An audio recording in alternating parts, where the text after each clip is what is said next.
رزق میں برکت کا ایک بہت بڑا ذریعہ شکر ہے۔ ارشاد فرمایا لَإِن شَكَرْتُمْ لَأَزِيدَنَّكُمْ، اگر تم شکر کرو گے وہ تمہیں اور زیادہ عطا کرے گا، اور اگر تم شکر نہیں کرو گے وَلَئِن كَفَرْتُمْ، کفران نعمت کرو گے إِنَّ عَذَابِي لَشَدِيدٌ، تو پھر میرا عذاب بڑا سخت ہے۔ رزق کے اضافے کا ایک اور بہت بڑا سبب انفاق فی سبیل اللہ ہے۔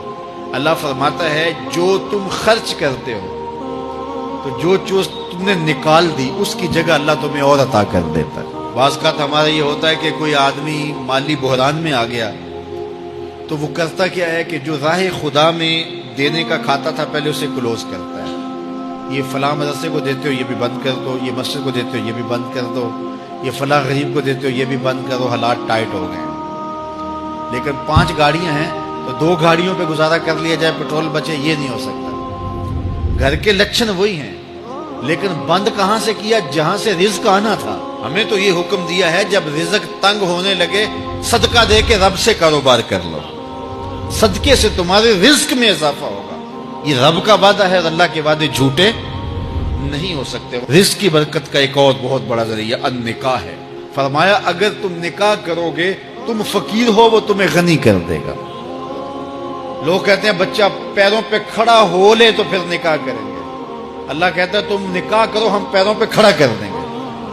ہمارا فلسفہ اپنا ہے، اس کا حکم اپنا ہے۔ وہ کہتا ہے ابھی تو یہ اپنے لیے نہیں کماتا تو جو آئے گی اس کو کہاں سے کھلائے گا؟ میاں جس نے آنا ہے اس نے اپنا رزق لے کے آنا ہے۔ تو بچوں کی شادیاں کرو اگر وہ جوان ہو گئے، رزق نصیب ہو۔ اپنے اہل خانہ کو نماز کے حکم دینے سے رزق بڑھتا ہے، کیونکہ جو صبح کا وقت ہوتا ہے یہ رزق کے بٹنے کا وقت ہوتا ہے، اور جس گھر میں صبح کے وقت لوگ سوئے ہوئے ہوتے ہیں وہاں بے برکتیاں ہوتی ہیں۔ تو طلوع فجر سے لے کر کے طلوع آفتاب تک اپنی اولاد کو، بیوی کو، بچوں کو نہ سونے دیں۔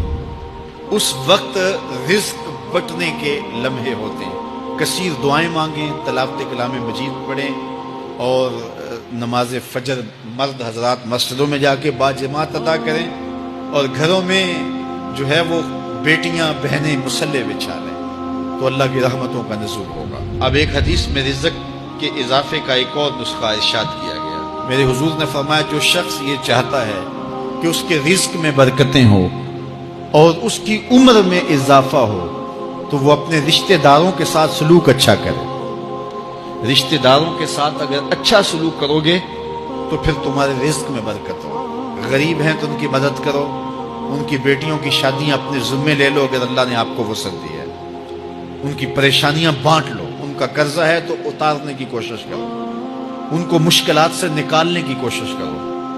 تم ان کو مشکلات سے نکالو گے اللہ تمہیں مشکلوں سے نکالے گا۔ تمہارے رزق میں بھی برکتیں ہوگی اور تمہارے مال میں بھی برکتیں ہوں۔ فرمایا بہتر صدقہ وہ ہے جو ناراض غریب رشتہ دار کو دیا جائے۔ اگر وہ پھنس گیا ہے، مجبور ہے، ناراض ہے، تو اس کو اگر دیں گے تمہارا نفس اس میں شامل نہیں ہوگا، تو یہ افضل صدقہ ہے جو ہر صورت میں قبول ہی قبول ہے۔